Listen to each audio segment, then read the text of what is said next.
This is Caitlin, your host of the NoSleep4Dramas Podcast, where we get no sleep and survive on coffee to watch just one more episode at night. Welcome back to one of my favorite episodes to record, and according to the analytics of this podcast, one of the favorite episodes that you guys like to listen to. And that is my watch list. What am I watching? And I do this on a monthly basis. I've been doing it since I started the blog. I always like talking about what I'm liking, what I'm watching, what I'm not liking, maybe naming some theories of I think what's going to happen. And I do this on a monthly basis to make sure that I have a rotating current watching list and I'm not just adding stuff. Because, sometimes I do these things and I'm aware that I'm watching a ton of dramas that are going to last multiple months because they're like 50, 100 episodes. But I also kind of honestly do these episodes and do this blog post for accountability. So I don't add a bajillion dramas to this list, my current watch list, and then never finish anything because I'm just adding new things. So I don't want to keep talking about the same dramas for an entire year because they're still on my current watch list. So it's actually somewhat of an accountability thing for myself. But I always like watching dramas, talking about dramas, listening to you guys and what you guys think about dramas. So I always like doing these types of episodes, and as I said, you guys seem to like listening to them or reading them if you read it on the blog post.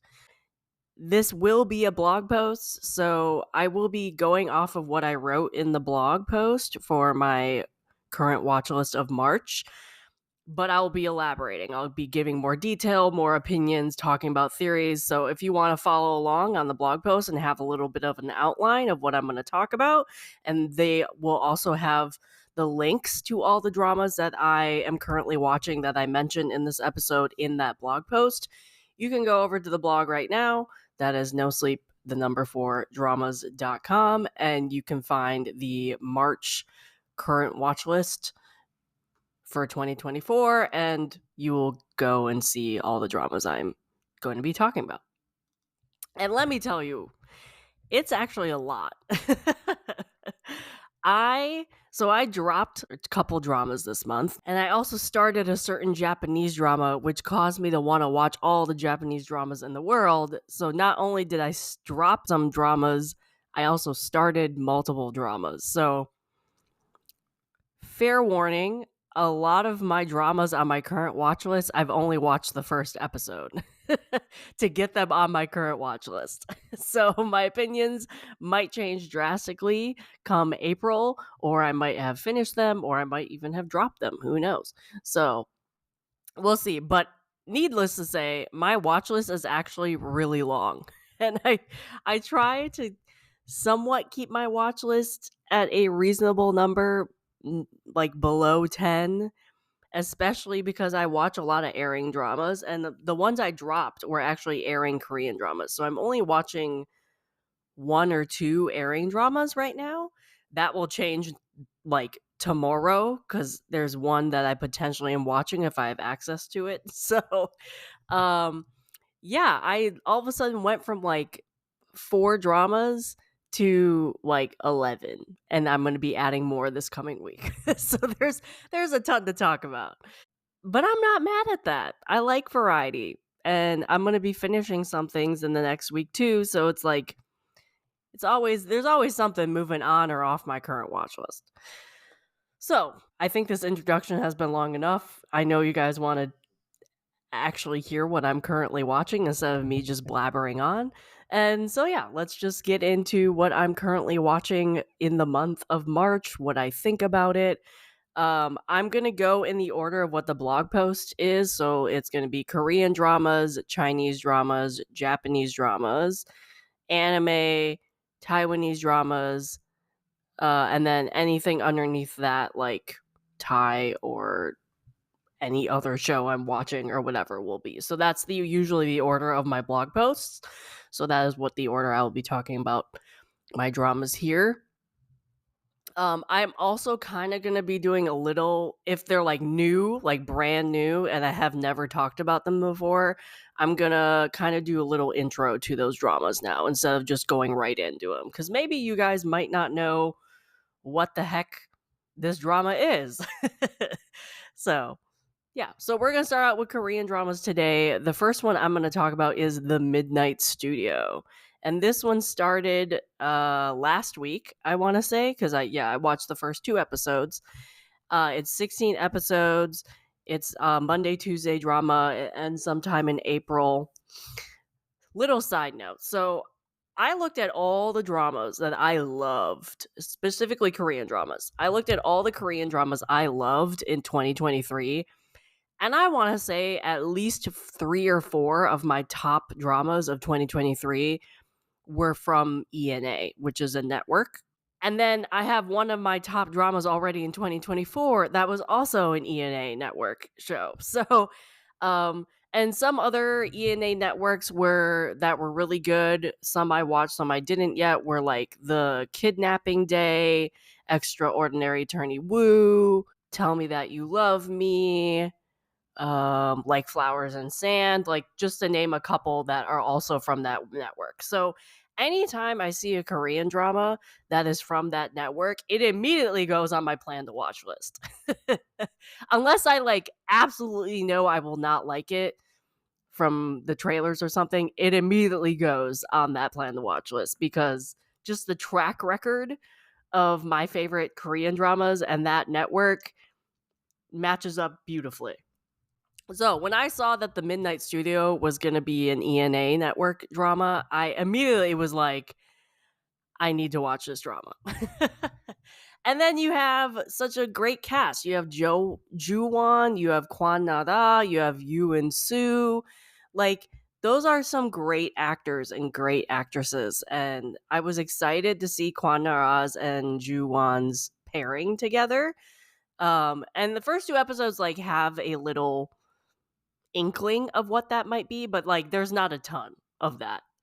And then you get into what went viral right before this thing premiered, which was the script reading video, where basically the entire cast was just crying their eyes out and then laughing at each other because they were crying their eyes out. And I'm just like, okay, even though I don't like sad dramas, I'm gonna have to check this one out because it's giving me Mystic Pop-Up Bar vibes or like Hotel de Luna vibes, and I love those 2 dramas. So I absolutely need to check this out, and even though I know I'm probably gonna be crying my eyes out. And let me tell you, the first 2 episodes, I was crying my eyes out. They were beautiful. They were beautiful, heartbreaking stories, but man, I was crying so much. So if you guys don't know what this drama is, a little quick synopsis is Ju-won plays So Ki-ju. He's a photographer with this small photo studio, and he's like a generational photographer. I think he's like the 7th or 8th owner of the studio, and he happens to be like a photographer for ghosts. He takes portraits of ghosts that come into this studio. And so he like sees them everywhere. He's constantly seeing ghosts. And then you have Kwon Nara's character who's a lawyer, and she ends up I don't think they have not done this yet in the first 2 episodes, but she discovers the studio and ends up partnering with him in some way. I'm sure we're going to find out what that partnership is. And so he also employs 2 ghosts who help around the store.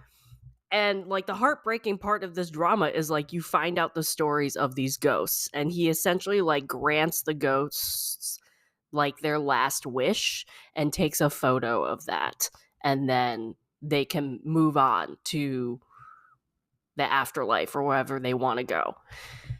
And just the stories behind these 2 ghosts in the first 2 episodes, I was just like, I was crying my eyes out. Also, the sets are beautiful on this. So, if anything from the first 2 episodes, I know we're going to get a beautifully well done, heartbreaking stories, like episodic ghost stories.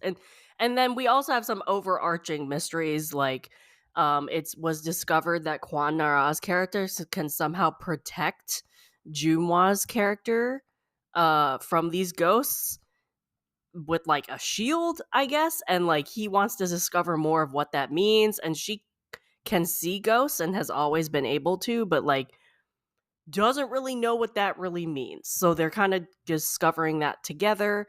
And then he has this whole generational thing where he's like, the photographers who are in the studio like got cursed. They basically like stole his generations ago, stole camera from the afterlife, and they got cursed to like die before 35. And so he has like 100 days to live or something, 150 days. So he's basically just counting down those days, doing his job.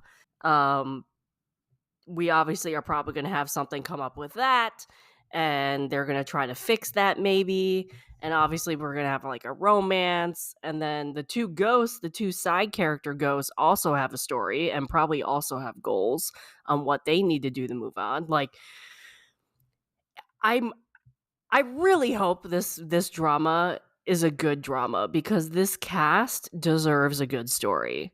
Um, I mean, not saying like Juwon and Kwanara have not had good dramas, they have, but like recently for me, their dramas could have done a lot better. And I'm praying, I'm hoping this drama does well. And I love it so far. So this one's on Vicky. I'm very excited to continue with it. Again, giving me Mystic Pop-Up Bar vibes. Absolutely. That's like my thing. So I love it. I do not want to be crying the entire drama, but that's probably going to be a thing. That's just going to be a thing. So I have to accept that.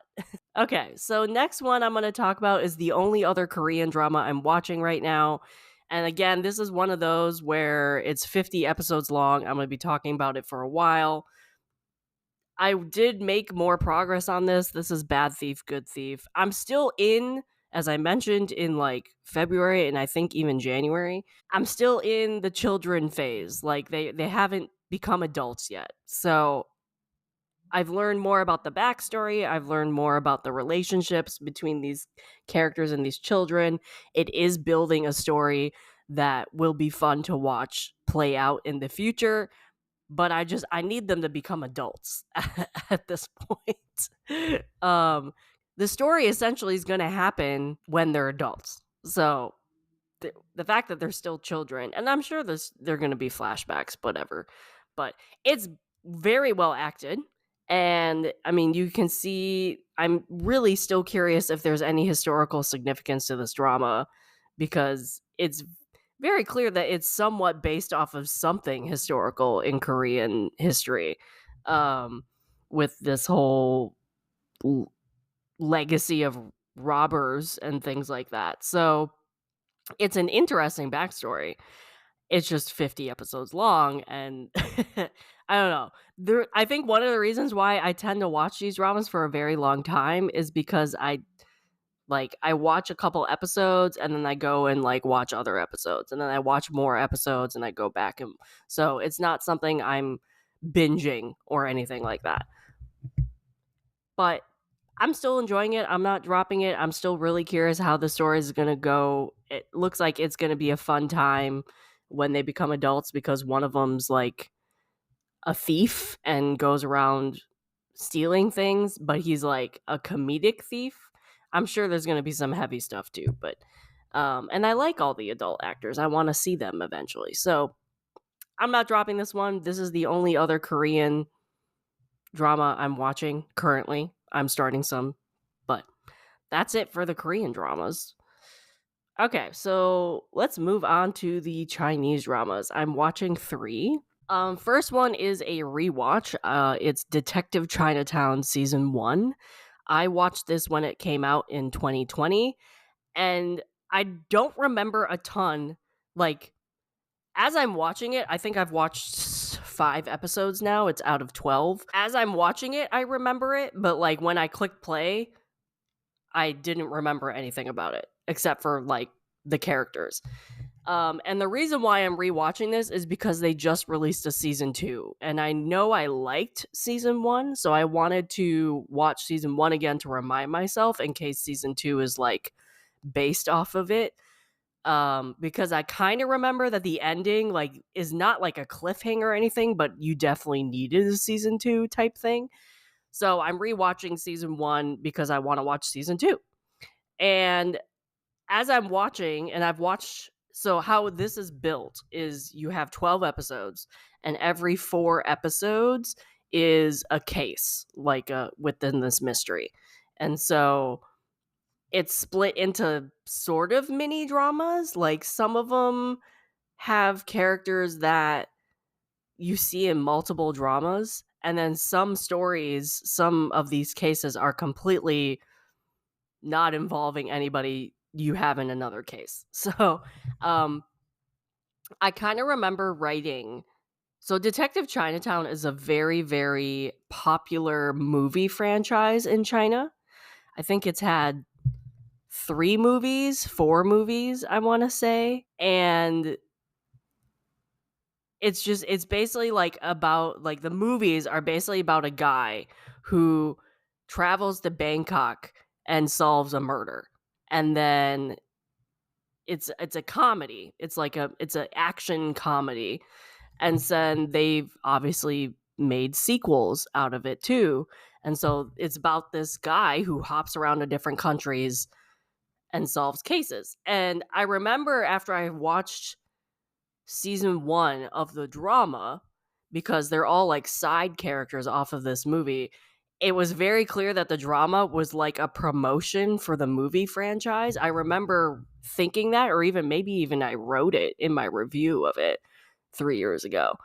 I don't remember, but I think that's the reason why it's like the season 1 at least is constructed the way it is, because every 4 episodes is a new case with new characters. And so some of these characters are referencing characters from the movie, if you know what I'm saying. So like the first one I watched was about Linmo. He works in Chinatown, Thailand, and he gets caught in, first off, a group of 4 friends who are living in Thailand, and some of them die, and he tries to figure out why they're dying, if somebody's killing them, are they actually dying from this supernatural thing that the cops are absolutely thinking they're dying from. And that takes place in Bangkok, I think. And then the next case involves him as well, and then the third case moves on to completely new people in like Tokyo, I want to say, if I remember correctly. I haven't watched this one yet. And then the last case involves other people. So what I liked about this drama, I remember from my rewatch, or my like first time I watched it, is the fact that it was episodic cases, because you got to it moved quickly because you had 4 episodes to figure out a case, right? And it didn't drag anywhere, especially because it was 12 episodes long. So it was interesting cases, if I remember correctly. I do remember a criticism of season 1 was I liked certain cases more than others, because I remember one, I figured out the person, like the bad guy, really quickly, like in episode 2 of 4, or maybe even 1 of 4, so I was bored a little bit. But yeah, so I'm rewatching this one. I watched the first case, and I remember the first case as I watched it, and it was good. I liked it. I still had a good time. It's a quick watch. So I'm definitely gonna finish season 1 really quickly, and obviously move on to season 2. I'm wondering if like season 2 is like the same thing, or it's just like one story, because they introduce a bunch of these characters and you kind of see that they reference each other in the 4 cases, and then you have different characters show up. Like, for example, in Tokyo, you have a hacker show up who showed up in one of the other cases as like helping Linmo. Like, so I'm wondering if that's going to be this kind of the same sequence, but we'll see. But you can tell this is very much, I'm honestly surprised they got a season 2 for Detective Chinatown because in season 1 you very much knew it was a promotion for the movie franchise. It wasn't a bad promotion. It's just, it was like, okay, it's very, very clearly promoting the movie franchise with all the reference to the characters and things like that. So that's the first C-drama I'm watching. The next one I'm watching, which I've only watched like the first 2 episodes, they're only like 15 minutes long. This came out last year. It's called Provoke. It's one of those short Chinese dramas that you can watch in like 4 hours or something. And I've been wanting to watch this one, and I just kind of needed something. I think I just clicked play on it because I needed something short. I only had like 30 minutes to watch something one day, and I'm like, okay, well, this is 15 minutes. I'll just watch 2 episodes before I have to leave or something. And so, yeah, I like the first 2 episodes. It's kind of one of those things what you expect in a short drama. Like, it's thriller, romance, high stakes, kind of mahjong Chinese drama. Good looking people, chemistry. I mean, what's not to love? Provoke is on Amazon Prime. And again, as I said, I've had this one on my list forever. It stars Daisy Lee, who you might have seen if you watched Sword and Fairy from this year. She's done a lot of supporting roles. Dream of Splendor, Oath of Love. She was in Rattan. She's done a lot of supporting roles. And then the male lead is Zhao Yi Shin? Sorry, I'm butchering that name. Let's see, what has he been in? He has been in Butterfly Lover. He was the main guy in that. That was a pretty good short drama. He's been in My Girl. I have not seen, but he's been in My Girl. He's been in Memory Lost. Oh, I do remember him in Memory Lost now that I think about it. That was his first drama. Memory Lost is a crazy crime drama. Fun, but crazy crime drama from like 2016, 2015. Oh, I can't believe I forgot that he was in that. Anyway, King is not easy. Like he's been around for a while.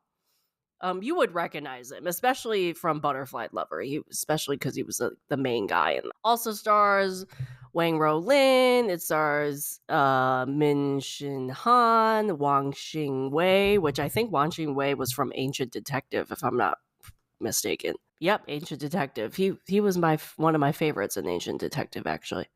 Wang Rolin has been around forever. I mean, he's done everything. He was in Word of Honor. He was in Rebel Princess. He was in Eternal Love, Beach Blossoms, Eternal Love, Love Me If You Dare. He's been around forever. But anyway, so this is a early 20th century drama. That's what it takes place in. It's Shanghai.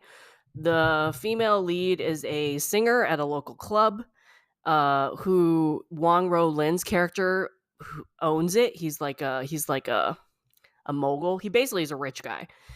And she pretends to be this singer, enters this club to get closer to him to get revenge. And then his son meets her and they like it's unclear if he's actually his son because his son actually like disappeared 2 or 3 years ago, so you're trying to figure that out. So both of them kind of have secrets and potentially could have the same enemy. It's unclear right now.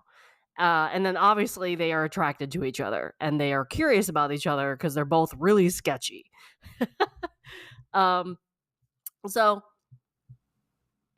it's weird. I mean, it's not weird. It's just like there's a lot going on, and this is only the first 2 episodes in 15 minutes. So it's very clear they're gonna like join forces, but also they are attracted to each other. It's also sort of not clear, but sort of clear that the female lead might become married to Dujin, or like the mogul guy, Wanru Lin's character, which would make her the stepmom of the male lead, technically, even though they're closer in age than the dad, obviously. So that kind of creates drama within itself. Um, so they're both out for revenge on the same guy, potentially. I'm not really sure about the son yet, but he hates him. So even if he is actually the son, he hates his father. If he's not the son, he still hates the father. So it's one of those dramas. I don't know. It's one of those dramas that you kind of turn on and you don't have to think very much about it. It's entertaining. It's drama filled. It's makjang. It's over the top. It's kind of one of those things. I'm having a lot of fun with it. Plus, it's 15 minutes long. Like, you kind of watch it like 4 episodes here or there, and then you're good to go, you know? So, I'm liking it. I have no. It's also like my kind of drama. It's like one of those dramas where I love these types of dramas. I love these high drama, makjang, over the top dramas. And I really need to watch more of these short C dramas because I have a ton of them on my list and I just never click play, which I don't understand why. Because they're 15 to maybe 30-minute episodes, maybe. And they're always just so fun and juicy to watch. I don't know why I never watch them, but I'm having a lot of fun with this one. You kind of just click it on and you just watch it. Don't really think about it. They have good chemistry. Like, what's not to love, you know? Okay, so the last Chinese drama that I am watching is The Long Night. Now, there is a reason why I clicked this. So, one, this drama has been on my plan to watch list forever. Like, forever. So, I want to say like in 2020, 2021, iQIYI had this bout of crime dramas come out that were fantastic. And I watched 2 or 3 of them, and I just have never gotten around to The Long Night. Like, The Bad Kids, I think, came out in that same time period. The Bad Kids is fantastic if you guys have not watched it and you like crime dramas. And I never got around to The Long Night. I have no idea why I didn't, but I didn't.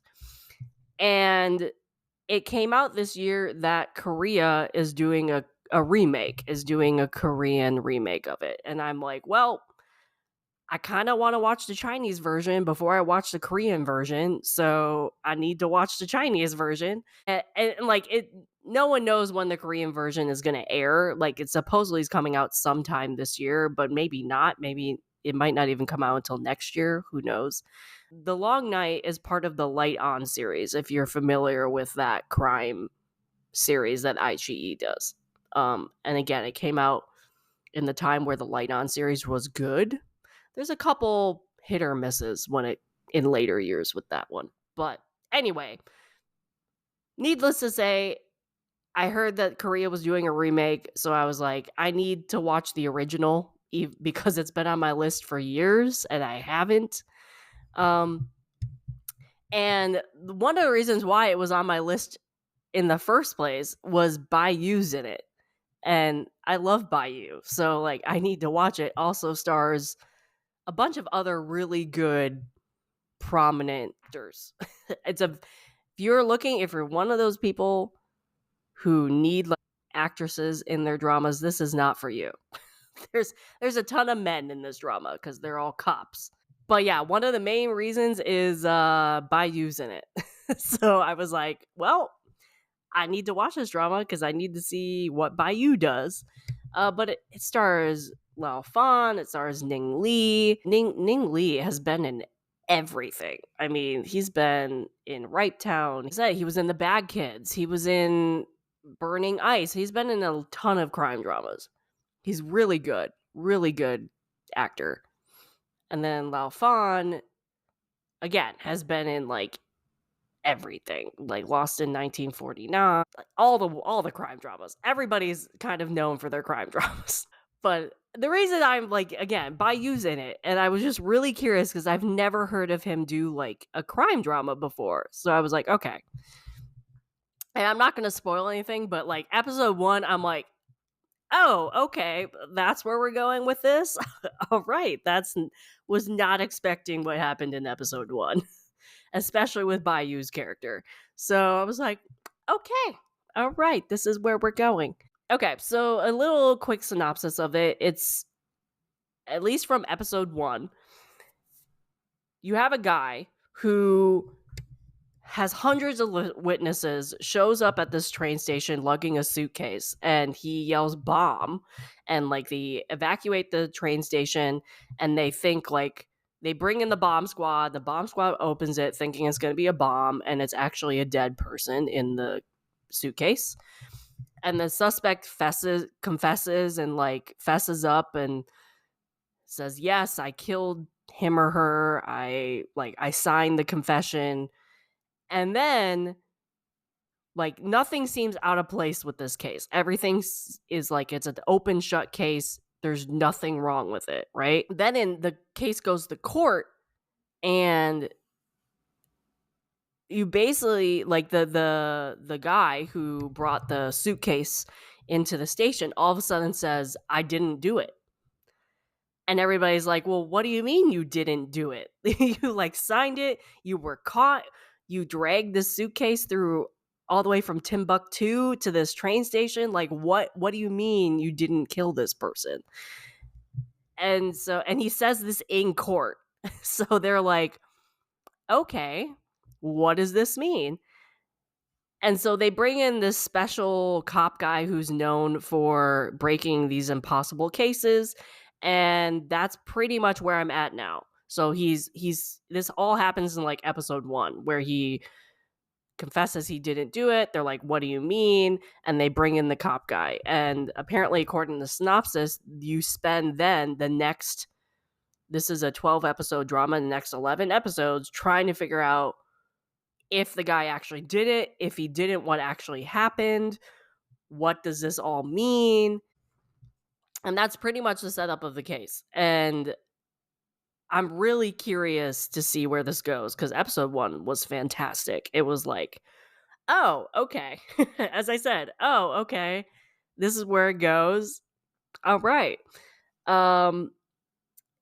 At least in episode 1, from a crime drama standpoint, it's not that gory. You don't see much. So if that's something you worry about, you don't really see much, in my opinion. Now, you could see more stuff down the road. I don't know.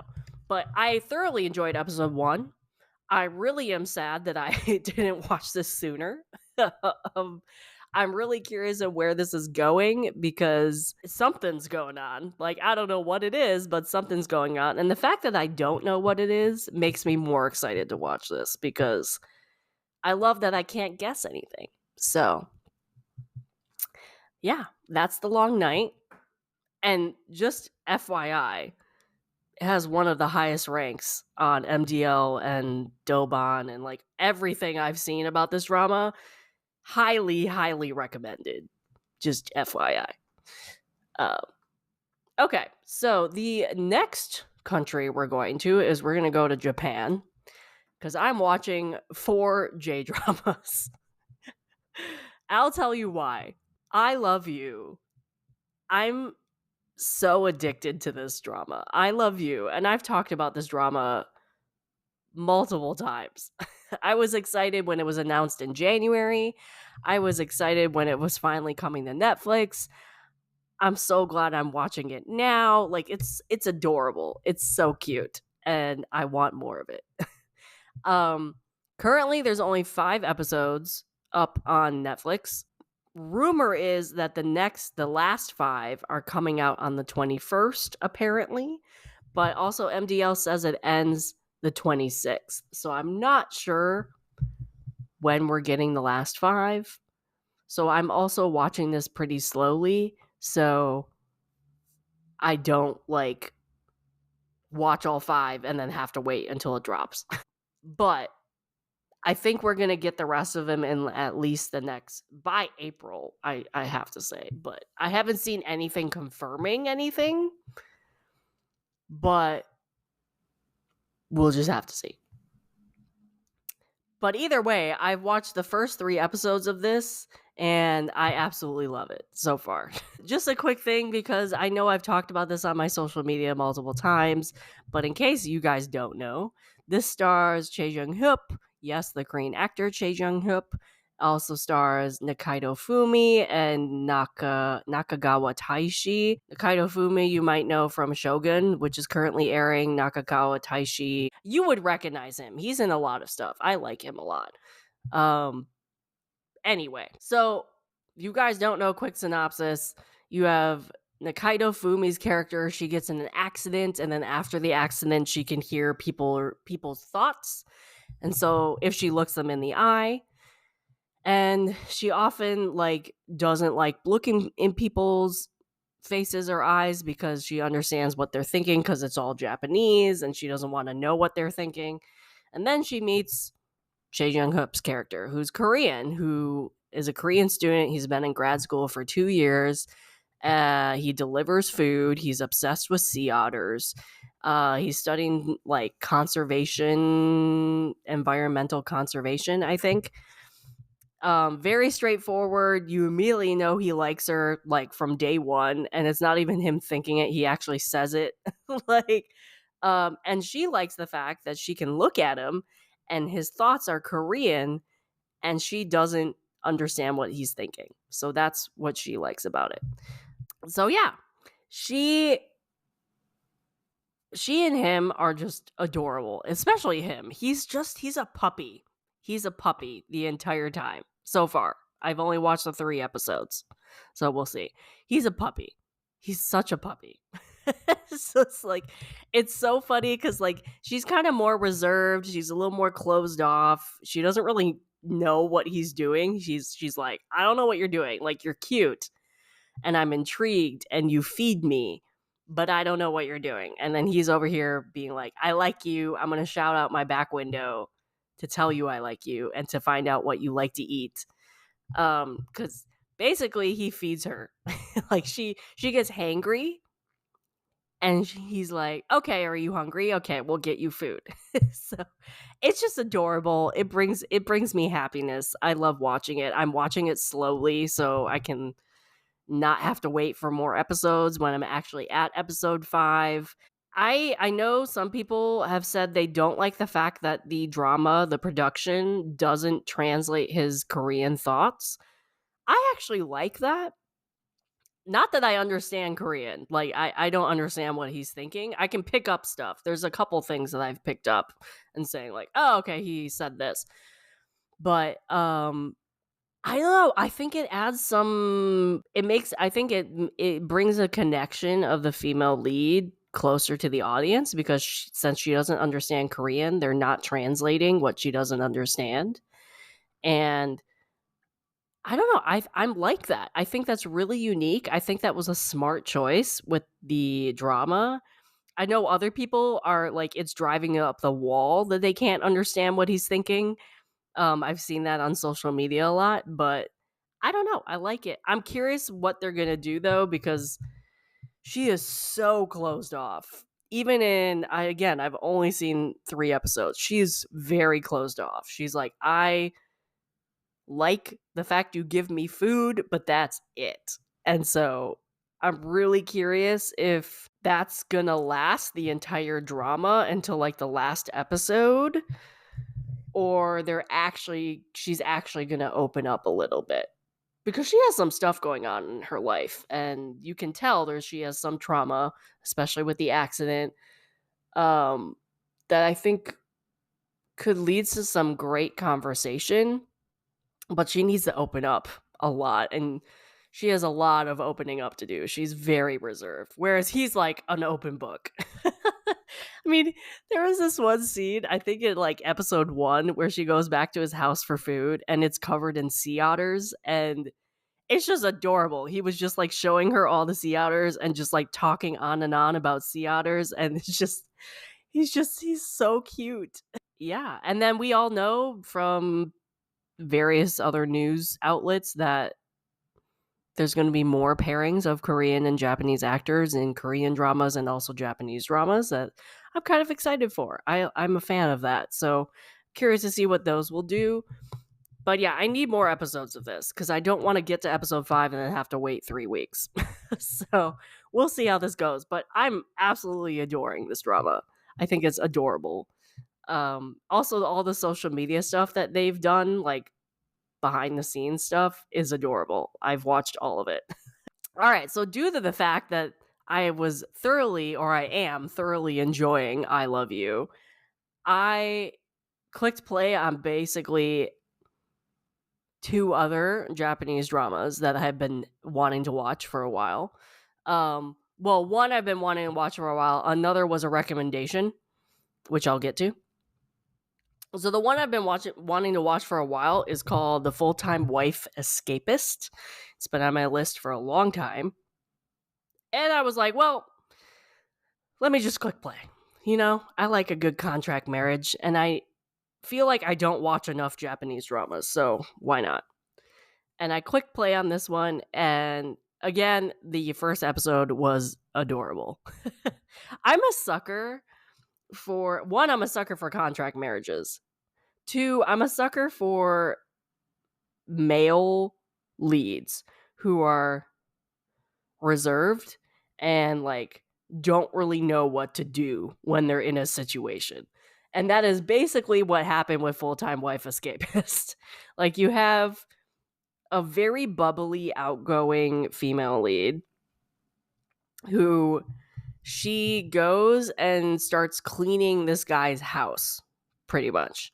And she finds out that her parents, who are retiring, are moving because they don't want to live in their house anymore. And she graduated and just can't get any job offers. And she gets laid off from a temporary job that she had. She goes and starts working as a housekeeper for this guy who works or in the same company as her father or knows her father somehow. And he's a bachelor. He like lives alone in this 1-bedroom apartment. She loves cleaning. I don't know. She just has always liked cleaning. So she goes and starts cleaning for this guy because she has nothing else to do. And then finds out her parents are moving and she knows she can't afford to live by herself without a job. And he likes the fact that she's there to clean and like he doesn't have to do that type of stuff when he gets home from his job. So they kind of just start this like contract marriage employer live-in situation where he goes to work and she takes care of the house, all while pretending to be married. So you can guess what shenanigans go on because she like in the first episode at the very end, she like they're talking and how she has to explain that she might have to move away because she like her parents are moving and she needs to find another job. And he's like thinking to himself like, oh my gosh, I loved having you here to clean. That's going to be so sad when you're gone because then I have to find somebody new. And she all of a sudden like excitedly jumps up and is like, why don't we get married? Why don't we do a contract marriage? And he's so taken aback by it that she's like, oh man, I just messed this relationship up. Like, I'm going to get fired. But then he comes around and they sign a contract. And then the next episode is like all the families meeting and then all his coworkers, and his coworkers don't believe that he got married. They think she's fake. So they all show up at his apartment and realize she's actually real. And then they like, for some reason, one of the guys like is scared of thunder. So they end up staying there for like 24 hours. So it's like an awkward situation where these people are supposed to be married and try to act as a married couple, but it's really they are married, but like they're not acting a romantic married couple, so they have to pretend to be, and then they obviously catch feelings, and it's cute. It's really cute. I can tell there's going to be some drama though, because this couple is probably going to have some communication issues because he is very reserved. Like he does not like to speak his mind, and doesn't really know how to express himself. It's not even like he doesn't want to, he doesn't know how to. And she doesn't want to get fired. Like doesn't want to like have to leave. So she is also holding her tongue. So they're going to have some communication issues in the future. I can just tell right now. But they're cute together. They're really cute, and you could tell they're starting to care for each other, and it's cute. It's a really cute drama so far. I'm curious to see what will happen when people actually find out they're not married, if they do. It's cute. It's really cute. And I'm excited to watch more of it cuz I want to know if it will take the entire drama for them to admit their feelings for each other and actually get married. Um, but also, what's cool about this is, again, with a bunch of other Japanese dramas that I always encounter every time I watch them, they not only address the main topic of like contract marriage, they also address other issues. Like, one character is very much a gay, like, he's a gay character. And so they address that. They address how, like, a housewife needs to take care of the household. They do work, but they talk about how like it's seen as work. Like they housewives are working people. They work very hard, and they address the stereotype of like housewives have it easy. They're not doing anything. Like it's not a job. Like they have that conversation. Like it's cute. It's refreshing. It's cute. And yeah. So another really cute, adorable Japanese romance drama. It's older. I want to say it's like 2016, 2017. But I'm thoroughly enjoying this. So the last Japanese drama, well, actually not. I'm actually watching an airing Japanese drama. But the last Japanese drama I started because of I Love You was actually a recommendation from Becky, which you will hear me and her on Tea and Soju's podcast on multiple episodes. But I was talking with her about I Love You, and she's like, "Oh, you like that one? You should watch this one." And it's called Kissing the Ring Finger. So I was like, "Okay, why not? I'm looking for another Japanese drama. I'll watch it." So again, another contract marriage. And this one stars Hashimoto Kana and Yamada Roisuke. And again, you would recognize both these people if you have watched any type of Japanese drama. They're in everything. So basically, you have this female lead who is really pretty, but unfortunately, she like just for some reason finds herself always in having an issue with something, and she gets fired from her jobs a lot. And currently her current job is a marriage planner at this wedding boutique. And she like due to a comment she made, she all of a sudden is viewed by this customer as a homewrecker. Like the ex fiance comes storming in thinking that she was having an affair with her fiance and like broke it off with her because she was seen showing a venue to her fiance. And then the customer pushes it way out of proportion and like goes off on her and starts yelling at her, and then even tries to come back again. And so it's a whole drama thing. So because of that happening in the workplace, our female lead gets fired for causing trouble. But before she can get fired, the male lead, played by Yamada Rosuke, proposes that they have a 1-year marriage contract for multiple reasons. One is his family wants him to get married. Two, apparently the wedding boutique is like a failing business. And one way that he thought he could save the business is like have this whirlwind romance that they could push onto social media and bring attention to it.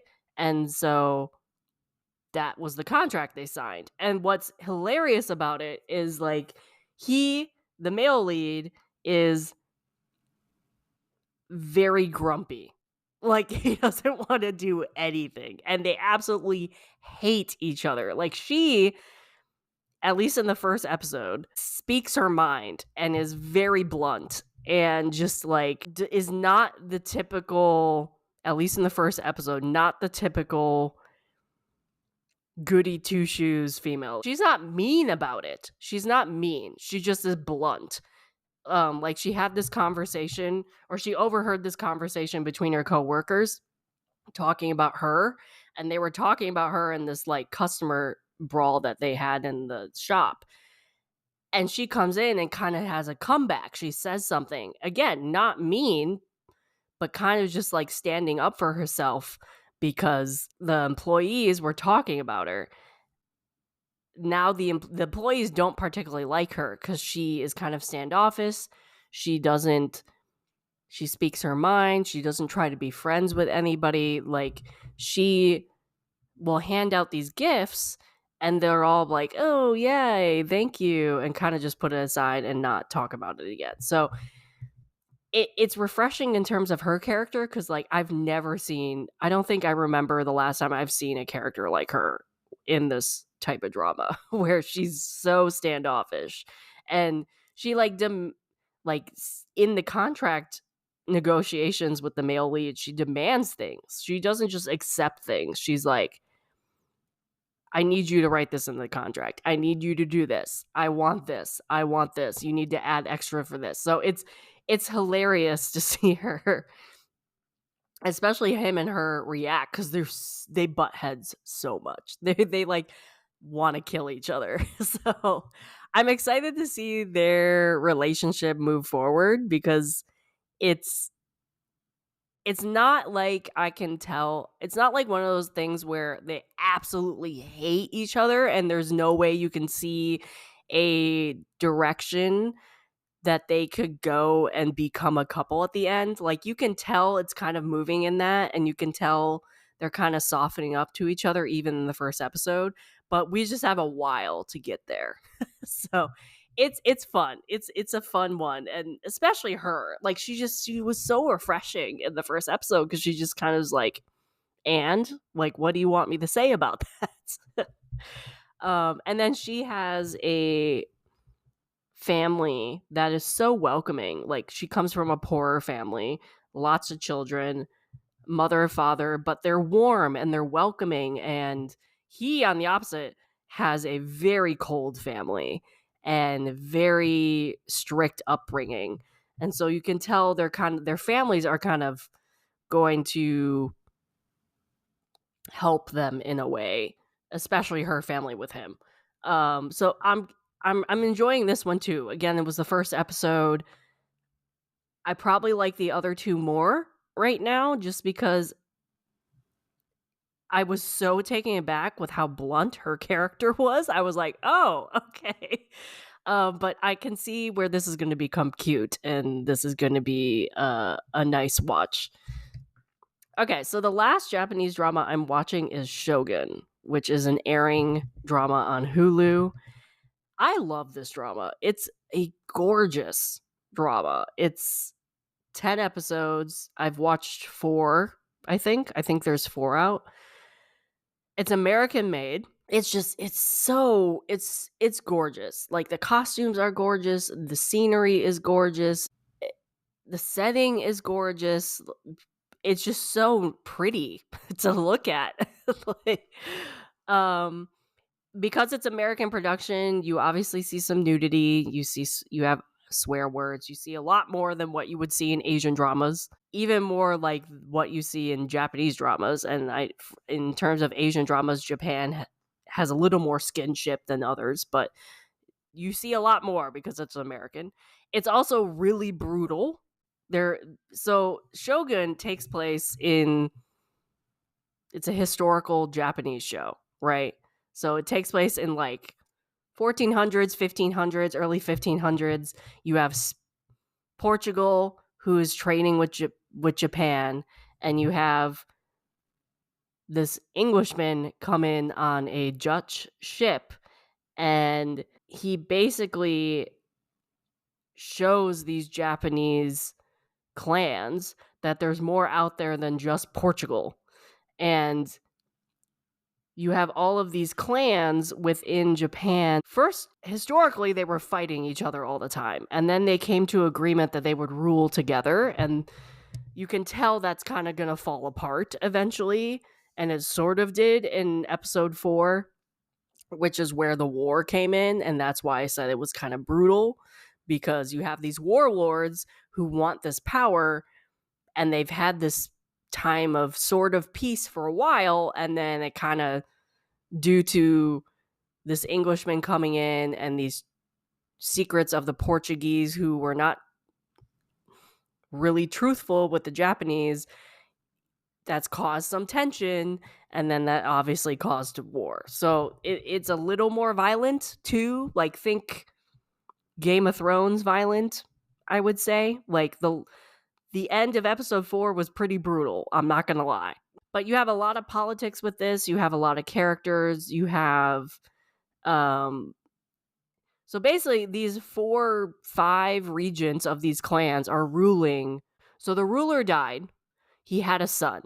His son is not of age yet.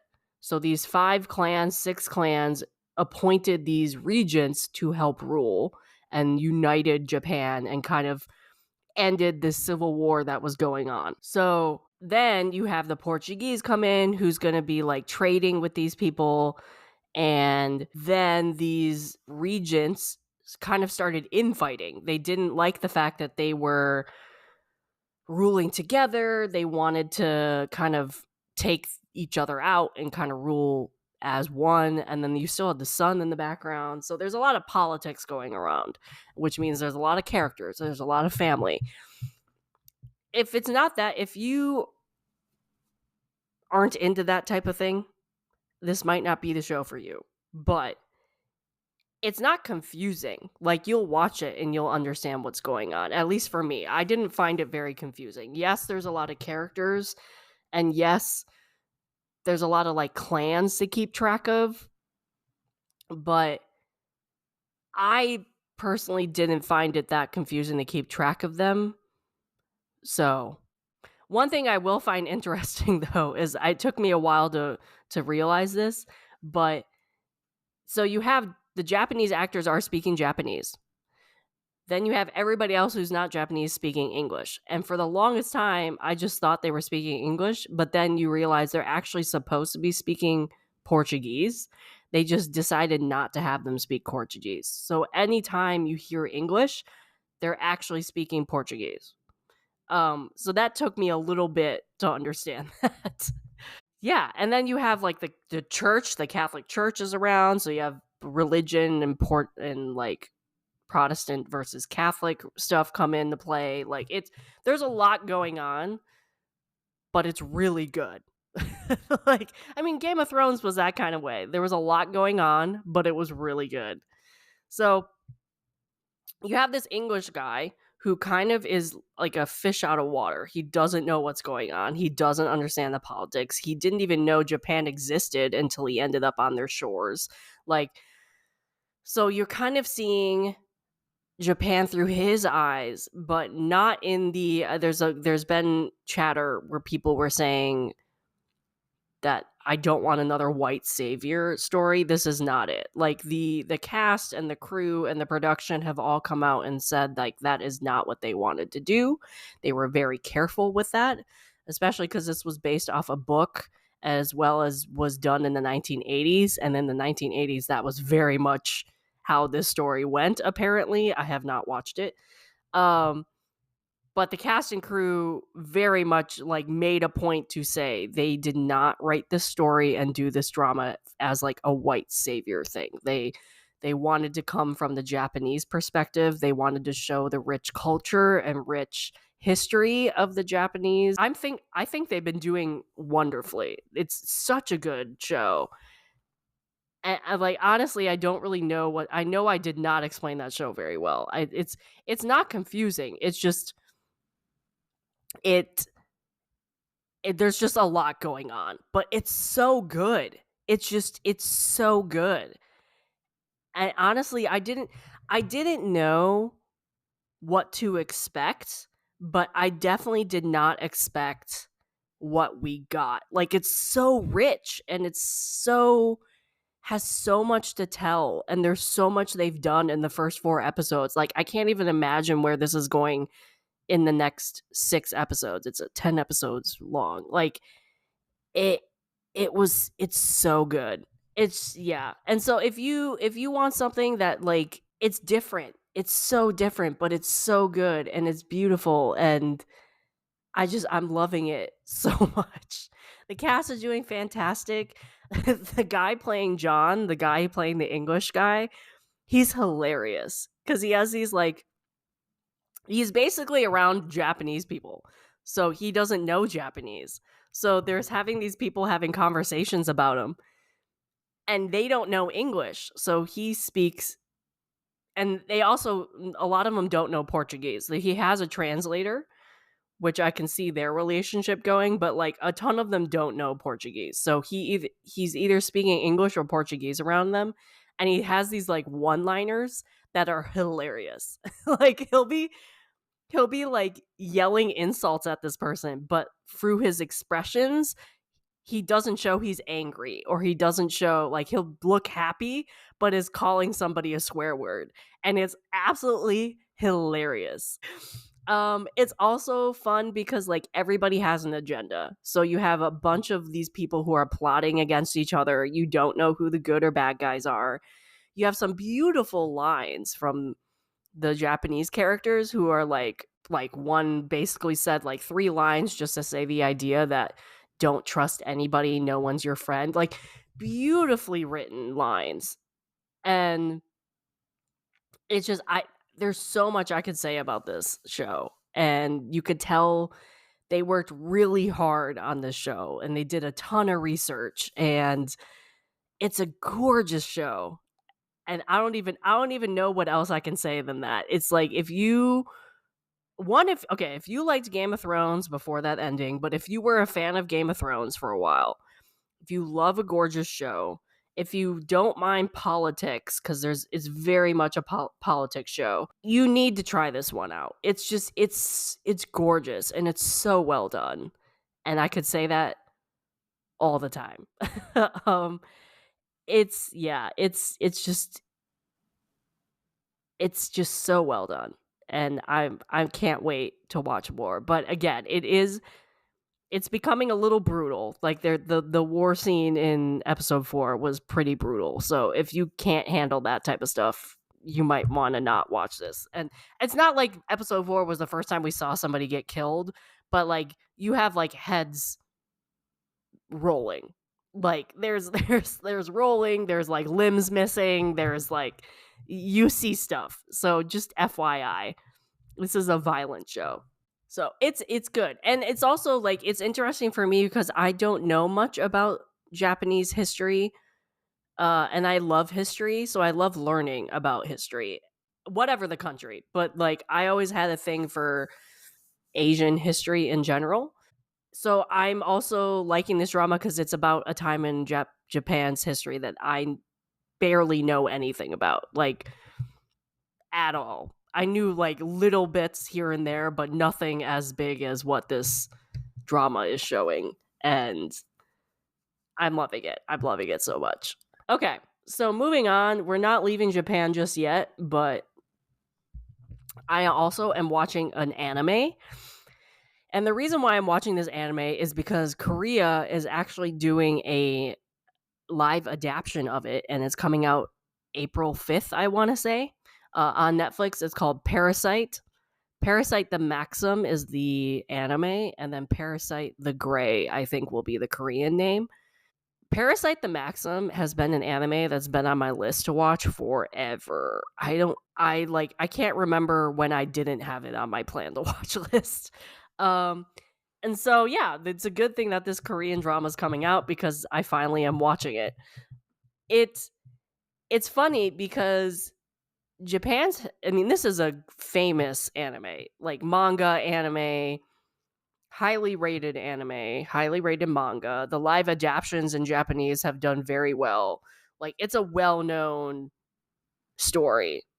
So the reason why I wanted to watch this anime is, one, I knew the story, like I knew like the concept of what this story was, but I didn't know like the characters or anything, or like I didn't know what happened in the plot at all. So I wanted to watch the anime to like get to know the characters, get to know the plot, what happened in it.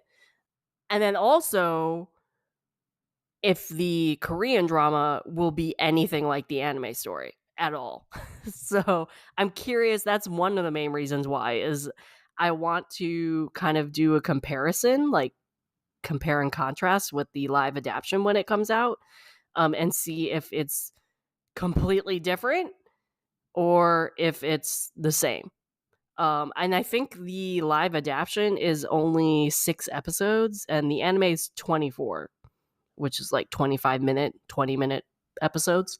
Now, Parasite is a anime where these, it's not really explained yet. If I remember correctly, it's like aliens or something essentially are parasites and they take over the human body and hide within the humans. They basically eat other humans. And so their whole agenda is taking over the human race and eliminating all humans. So this anime is gory, it's bloody, it's violent. You have these parasites eating people. And then the main guy, he had a parasite try to take him over, but the parasite didn't reach his brain. So his parasite is now stuck in his hand. So they now have a cohabitation thing where he can hear his parasite, but he has never gotten, like, it was never taken over his brain. So he has his own brain, his own thoughts. He can communicate on his own, everything. He just has this parasite in his hand that can transform his hand into weapons or eyes and mouth, or like disconnect from his body for a little bit as the anime goes on. Like, as he learns more, the parasite learns more and grows and adapts, he can do more things.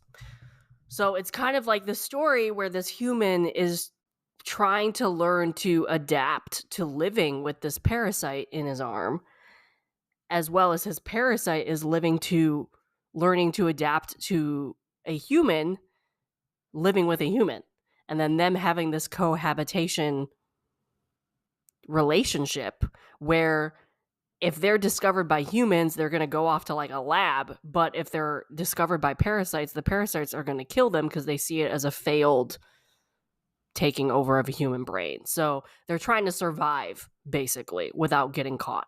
I like it so far. It's an interesting concept. It was a lot more, it makes you think a lot more than I thought it would. I thought it would just be like a parasite taking over the world and trying to survive, but they have some very poignant conversations and thoughts that make you think about them later. I'm curious how it will end. I have like 7 episodes left. I'm curious how this will end though, because it seems like I feel like it might not have like a end. Like, I don't know if this anime was supposed or is supposed to get a season 2, season 3, like, or has one actually, because it's an older anime. And I know they have live adaptations of it in terms of a Japanese movie, but I honestly don't know if they have made like animated movies or seasons or whatever. So I'm really curious how this will end. But I'm enjoying it so far. It's definitely a different type of anime that I've ever watched. And then I saw the trailer for the new Korean drama coming out.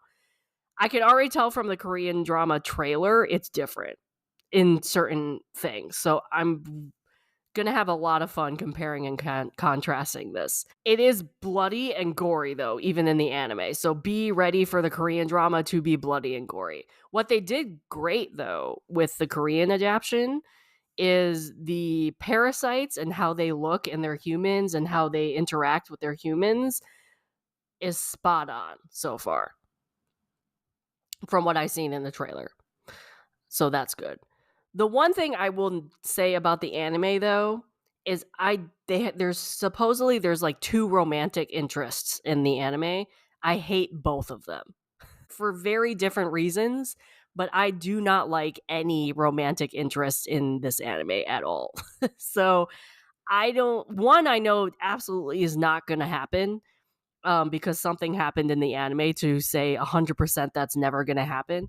The other one, I feel like is going to happen, and there's going to be like a romance with that character, and I personally would rather it not happen because I just don't like her.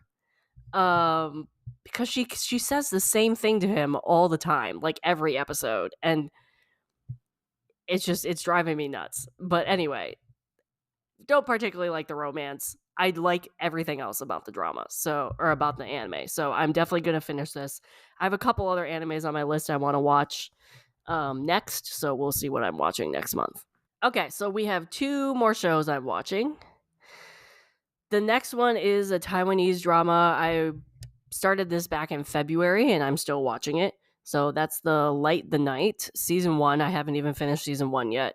And the reason why I have not is like I've watched a couple more episodes. It's an 8-episode seasonal drama. So there's 8 episodes a season. There's 3 seasons. So I'm going to be watching this one for a while. It just depends on the season. So I'm still in season 1. And I do plan on watching like finish 1, start 2, finish 2, start 3. Like I do plan on watching them back to back. So hopefully I can watch season 1 hopefully by the end of March. I think I can finish it because I'm on episode 3 now. It's good. It's good. I can tell why people were like, "Oh, you're gonna like this. You're gonna like this." It's as I said in February. I didn't expect this to be a crime drama for some reason. I think I'd like just forgot the fact that it was a crime drama, but like episode 1, you had a dead body. So I was like, "Oh, okay." So I've watched I think 3 more episodes after that, so I'm halfway through season 1. And you find out about more about the what happened with the person who died. You find more about like the relationships between these women. So if you don't remember what I said in February, this drama basically takes place in 1980s Taipei. It's about 2 women who open up a nightclub, and they're most of their customers are Japanese. So they run this nightclub that are popular with Japanese, and these women along with their employees and then the women's like relationships, like ex-boyfriends or whatever, you watch all of this stuff unfold. You have them deal with jealousy, friendship, love, betrayal, cheating, their coworkers' drama, and then you add on to the fact that you have this dead body that shows up and you have that storyline going. So not only do you have the drama happening with running a nightclub and what all goes with that, you also have this dead body happening. So I'm enjoying it quite a lot. It's addictive in a way. It has very complex characters. Like it's not just one note. It's you slowly learn about the characters' backstories and where they're coming from. You have a murder mystery. It's 1980s, so it's kind of cool to see Taipei back in the 1980s. It's definitely female centered, so you have these badass female characters, both with the 2 women who run the nightclub, but also their employees and everybody else coming in. It's good so far. It's really good. It's mature. And again, as I said in the last time I talked about this, like everybody and anybody who's in Taiwanese drama land is in this drama. So you have a bunch of people, like the acting is phenomenal, and then you have a bunch of people doing cameos all the time. So it's good. I'm wondering if it will last for all 3 seasons though, because season 1 is fantastic. So I'm wondering how it will go for the rest of the seasons, but I'm enjoying it so far. I think hopefully I can get to season 2 by the time April comes about, but we'll see. I think one of the reasons why I'm still on season 1 is because I started a bunch of other dramas, including the one I'm going to talk about now. All right, so little backstory. In college, I used to watch Indian dramas on YouTube, specifically Hindi. I watched a lot of Hindi dramas because YouTube had Hindi drama episodes and then they subtitled them. So I watched them and then it's only like 30-20 minute episodes. So I literally would go home from class and watch like half an hour, maybe an hour of Hindi soap operas every day. Along with like whatever Asian dramas I was watching periodically in college. So I don't remember how I got onto Indian dramas. I think I just like saw one or saw a preview on YouTube one day and was like, okay, let's check one out. I have not watched an Indian drama since college though. Like it's been a while. And so I was on Hulu one day and I noticed they have a ton of Indian dramas. And I was like, okay, well, let's see what they have. Like maybe I'll find one that I was watching in college. And then that day or like a couple days later, I went out to dinner with a friend of mine who also watches Indian dramas. And I was talking about it with her. And we were like, well, why don't we watch one together? So I am watching I'm going to say Dear ISHQ. That's pretty much what the title is. I don't know if ISHQ is actually supposed to be said like that, though. It's very short. The episodes are like 20 minutes long, maybe. So it's like a quick, easy episode a day type thing. And I think the reason why, so on Hulu, they have a ton of these dramas in various languages. I only like looked at the Hindi ones, but not everything is subtitled. So you have to like kind of click play on something and see if it's subtitled or not. Because not everything's dubbed either. So it's just like it's either you hear whatever language they're speaking and it has a subtitle, or you'll just hear the language they're speaking and that's it. So there might seem to be a lot on Hulu, but if you don't understand that language, there's still quite a few that I could watch, but there's a lot that I couldn't, that I was interested in because there's no English subtitles. So I just kind of had to like poke around and see what I liked and what seemed interesting. Also, there's some dramas on Hulu, and I knew this, but like some Indian dramas have been going on for years, like General Hospital long, you know? So there's like Indian dramas on there that have like thousands of episodes because they've been going on for years. So obviously, I don't know if I want to like get into that type of drama, but anyway. So Dear ISHQ is 60 episodes long. I'm on episode 10, 6, 8, 10, somewhere around there. I only clicked on this like maybe a week ago, maybe 2. It's interesting though. Like I don't know. It's kind of nostalgic for me because I haven't watched one since college, and I'm really enjoying it though. Like I'm really enjoying the fact that I'm watching an Indian drama again. It's gonna be like, as we know from most Indian dramas, if you've ever watched one, they're really known for their slow burn romances, which is funny because I usually don't like slow burn romances. And for some reason with Indian dramas, I don't mind them. I don't know what it is. I don't know. But this is definitely going to be a slow romance drama. Basically, it's about a female who's an editor at this publishing house. And then we have a romance author who is like extremely famous. And he is very grumpy. He's one of those stereotypical angry, grumpy men. And then you have this girl who's somewhat bubbly, but she can be blunt. She can hold her own. She's an editor. And they like definitely enemies the lovers. They hate each other at the beginning. Absolutely hate each other. Do not communicate whatsoever. So you can definitely see it's a enemies to lovers relationship. He is a very sought out romance author. All the publishing houses want him to be their client. And her publishing house, apparently, like, if they don't get him, they're going under. So they're really gung-ho. And she usually doesn't edit romance novels, but for some reason had to go to this meeting with him because the usual editor was sick or something. And immediately, right out the gate in this first meeting, they, like, butt heads. So he, for some reason, doesn't want to work with anybody else. So he says, okay, I'll sign with this publishing house, but I have to work with Asmita. And she's like, why? Why the heck would you want to work with me? We hate each other and I don't do romance novels. And he's like, no, it's going to be you or nothing. So the publishing house is like, no, we need him. So you need to work with them. And they absolutely hate each other. So that's where I am right now.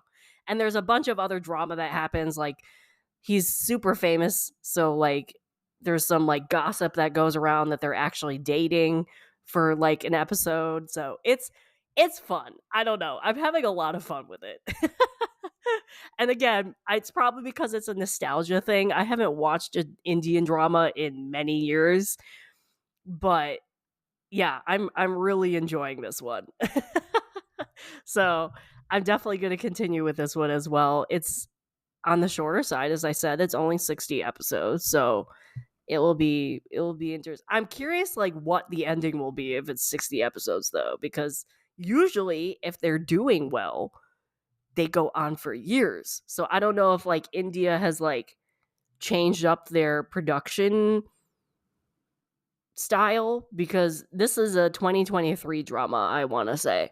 So I don't know if it's like, or maybe they like the ones that go on for years are more of like the soap operas, and this is more of like a, okay, we know it's only going to be this long. I don't really know.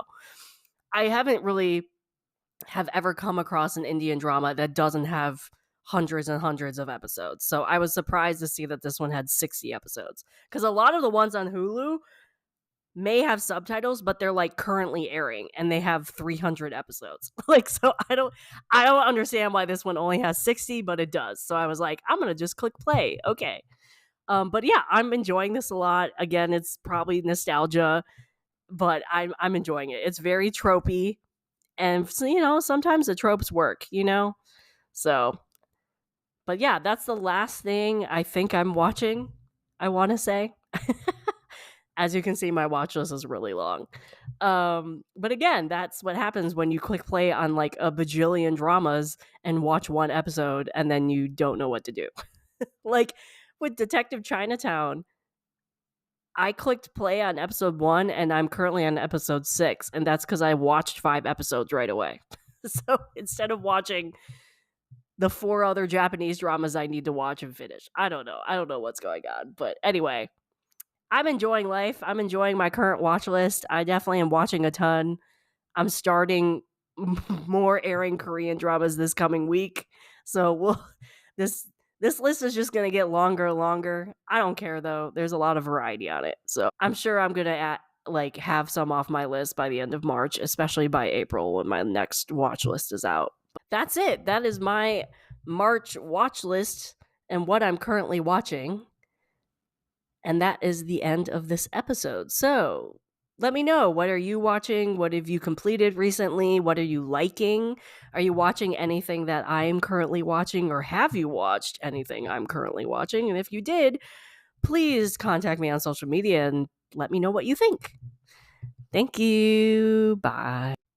If you want to continue the conversations about dramas that were started in this episode, you can find me on Instagram, TikTok, and Twitter under the username NoSleep4Dramas. That is no sleep, the number 4 dramas, just like in the title of the podcast.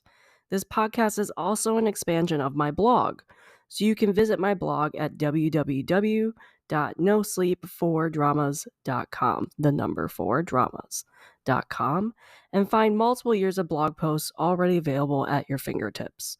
All links are in the description of this episode.